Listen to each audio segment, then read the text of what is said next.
할렐루야. 오늘도 새벽 묵상으로 주님의 말씀 앞에 또 기도의 자리로 나오신 여러분 한 분 한 분을 주님의 이름으로 축복합니다. 오늘 우리가 함께 묵상할 말씀은 사무엘하 3장 17절부터 26절까지의 말씀입니다.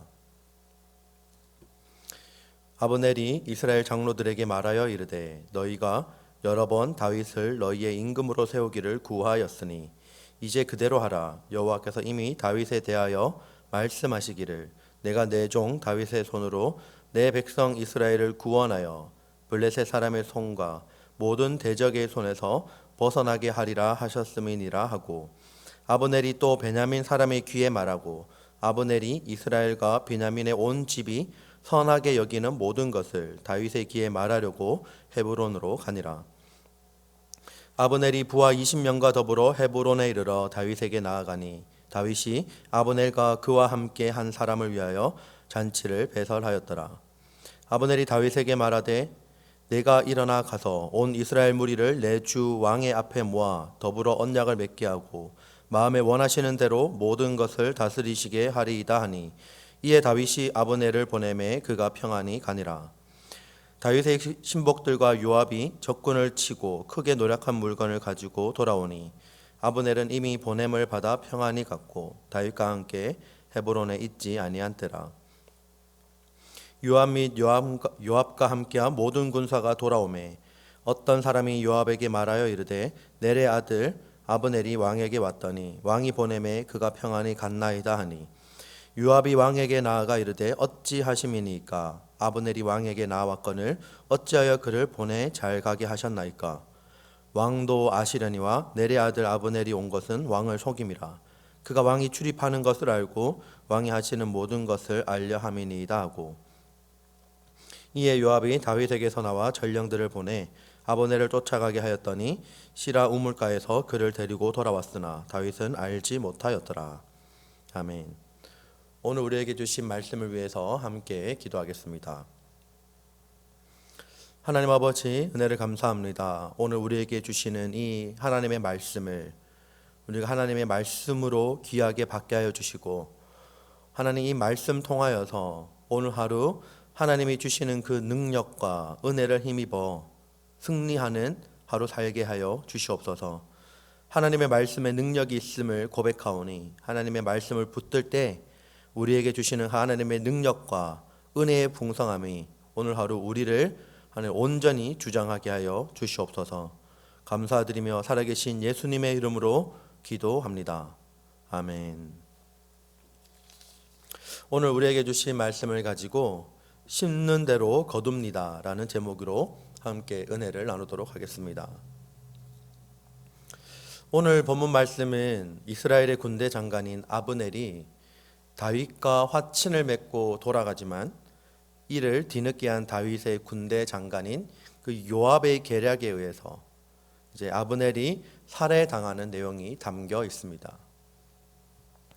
여러분 오늘 말씀에서 보시면 왕이 보냄에 저가 평안히 갔나이다 라는 말은 굉장히 의미심장한 의미를 말입니다. 그 어떠한 의미를 담고 있는 말이죠. 그것은 보복도 하지 않은 채 그냥 보냈다라는 말이 됩니다. 전에 아브넬에게 죽임을 당한 요압의 동생 아사헬은 유다 지파였죠. 그렇다면 같은 유다 지파인 다윗은 그를 무사히 돌려보낼 수 없는 것입니다. 더구나 다윗은 죽은 아사헬의 외삼촌이었기 때문에 더더군다나 그냥 돌려보내서는 안 되는 상황이었죠. 아사헬의 어머니가 다윗의 누이였고 따라서 피해 복수를 할 의무가 있는 사람이 그냥 그 복수의 대상을 두고 그냥 돌려보냈다라는 원망의 말이 숨어 있는 뜻입니다. 요압은 왕에게 나아가 어필을 하였죠. 그 이유는 왕이 군대 장관인 자기를 빼놓은 채 중요한 정치적, 군사적 협상을 체결했고 원수를 복수도 하지 않은 채 평안히 돌려보냈기 때문입니다. 사실상 그것은 표면상의 이유였고 그 안에 있는 내면의 더 깊숙한 곳에 숨은 의도는 따로 있었죠. 유다와 이스라엘이 통일을 이루게 되면 요압은 아브넬에게 밀려서 나라의 제2인자의 자리에서 제3인자의 자리로 밀려날 수도 있었습니다. 다윗이 아브넬과의 통일 협상 과정에서 아브넬에게 온 이스라엘의 군장 자리를 약속했을 수도 있기 때문입니다.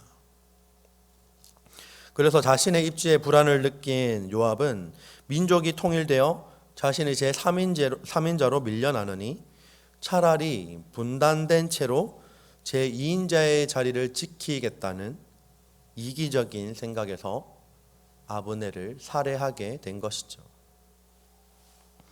결국 아브넬을 죽인 요압의 행동은 평화적인 통일의 분위기에 찬물을 끼얹는 것과 같은 악행이었습니다. 아브넬이 자기의 이기적인 욕심을 채우기 위하여 신의를 저버렸다면 요압 역시 동일한 이유로 민족의 염원이고 하나님의 뜻이기도 한 이 통일의 길을 막고 나선 것입니다. 요압의 아브넬 살해는 단순하게 우리가 인간사에서 볼 수 있는 그런 복수나 정치적 암투의 산물로만 볼 수 없습니다. 왜냐하면 이 일은 다윗을 통일신정 왕국의 왕으로 세우시려는 바로 하나님의 뜻을 거스르는 행위이기 때문입니다. 하지만 이 모든 일에도 불구하고 하나님의 뜻은 이런 방해 속에도 불구하고 반드시 성취된다는 사실을 우리가 확인하게 됩니다. 아브넬은 이스라엘 최초의 군대 장관으로서 부귀영화를 누렸습니다. 그러나 너무 많은 사람을 죽였죠.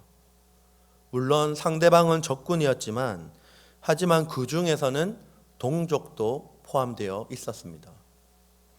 다름 아닌 다윗의 군대 장관 요압의 동생인 아사헬이었죠. 그런가 하면 요압도 마찬가지입니다. 요압도 다윗의 군대 장관으로서 너무 많은 사람을 죽였습니다. 그는 죄 없는 사람도 많이 죽게 만들었습니다. 우선은 밧세바의 남편 우리야입니다. 다윗의 나쁜 계획이라는 것을 요압도 알고 있었습니다. 그럼에도 불구하고 그를 격렬한 전쟁터로 보내서 죽게 만들고 말았죠. 다음은 아마사입니다. 아마사는 압살롬 사건 진압으로 요압 대신 군대 장관이 된 사람입니다. 하지만 요압은 그를 시기하여 그를 결국 살해하게 됩니다. 그는 그것으로 인해 이스라엘의 군대 장관인 아브넬을 포함하여 군대 장관만 2사람을 죽인 것입니다. 다윗의 아들인 압살롬을 죽인 것도 바로 그였습니다.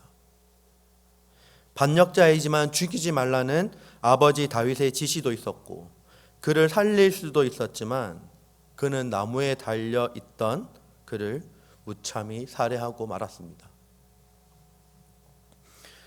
결국은 그도 많은 피를 흘린 죄 때문에 솔로몬에 의해서 비참하게 죽고 말게 됩니다. 과거에 한 행동은 없어지거나 잊혀지지 않는 것 같습니다. 흐르는 강물처럼 그냥 지나가는 것처럼 그렇게 보일 수도 있지만 하지만 마치 땅에 심어지는 씨와 같이 계속적으로 그것이 잊혀지지 않는 행동들이 있다는 것이죠.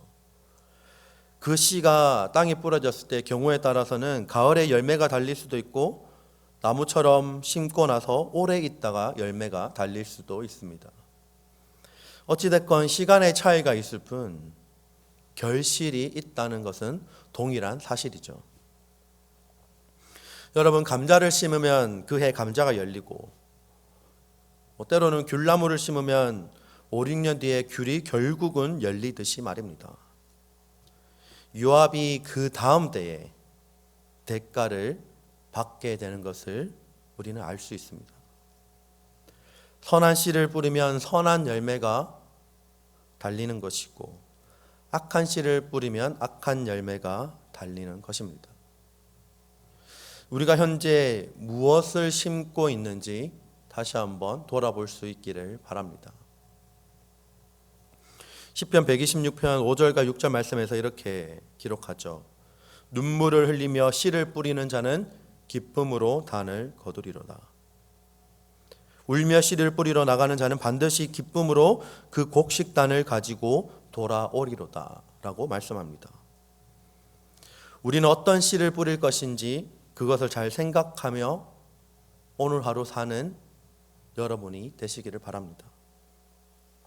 오늘 말씀에서 또 한 가지 기억해야 할 것은 아브넬이 자신의 뜻대로 된 것처럼 생각했을 때 사람들은 마치 악인이 성공하는 것처럼 보여서 낙심할 수도 있었을 것입니다.